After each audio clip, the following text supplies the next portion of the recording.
भैया दूज पौराणिक कथा। भैया दूज पर्व कार्तिक मास के शुक्ल पक्ष की द्वितीया तिथि को मनाया जाता है।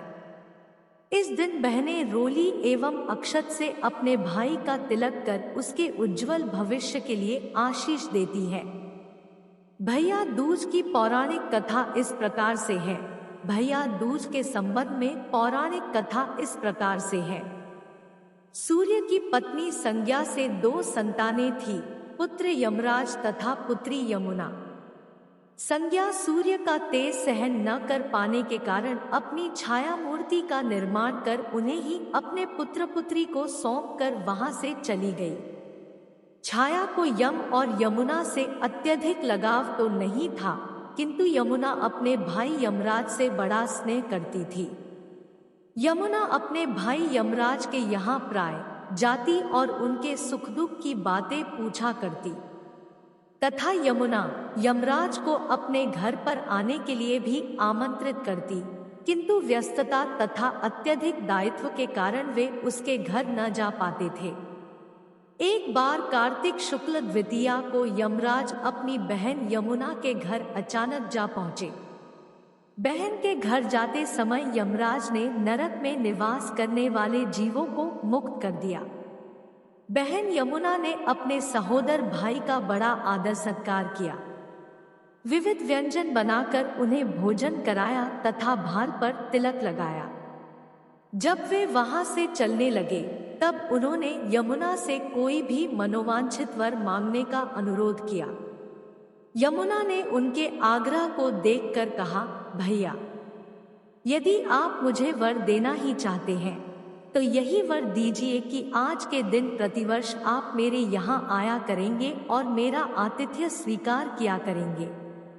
इसी प्रकार जो भाई अपनी बहन के घर जाकर उसका आतिथ्य स्वीकार करे तथा इस दिन जो बहन अपने भाई को टीका करके भोजन खिलाए, उसे आपका भय न रहे। इसी के साथ उन्होंने यह भी वरदान दिया कि यदि इस दिन भाई बहन यमुना नदी में डुबकी लगाएंगे तो वे यमराज के प्रकोप से बचे रहेंगे। यमुना की प्रार्थना को यमराज ने स्वीकार कर लिया।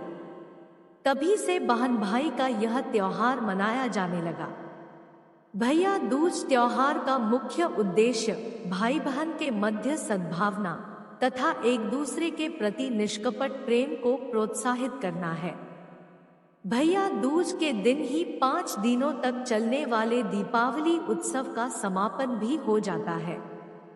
इस दिन अगर अपनी बहन न हो तो ममेरी, फुफेरी या मौसेरी बहनों को उपहार देकर ईश्वर का आशीर्वाद प्राप्त कर सकते हैं। जो पुरुष यम द्वितीया को बहन के हाथ का खाना खाता है, उसे धर्म, धन, अर्थ, आयुष्य और विविध प्रकार के सुख मिलते हैं। साथ ही यम द्वितीया के दिन शाम को घर में बत्ती जलाने से पहले घर के बाहर 4 बत्तियों से युक्त दीपक जलाकर दीपदान करना भी फलदायी होता है। भाई दूज एवं रक्षाबंधन के बीच समानता व अंतर। भाई दूज एवं रक्षाबंधन दोनों ही भाई व बहन के बीच मनाया जाने वाले पर्व है। दोनों में पूजा करने के नियम भी लगभग समान ही हैं। रक्षाबंधन में बहनें अपने भाई की कलाई पर रक्षा सूत्र बंधती हैं, जबकि भाई दूज के दिन माथे पर तिलक लगाती हैं। भाई दूज पर मुख्यतः भाइयों का अपनी विवाहित बहनों के घर जाकर तिलक लगवाते हैं, जबकि रक्षाबंधन के दिन बहनें अपने भाई के घर आकर राखी रक्षा सूत्र बांधती हैं।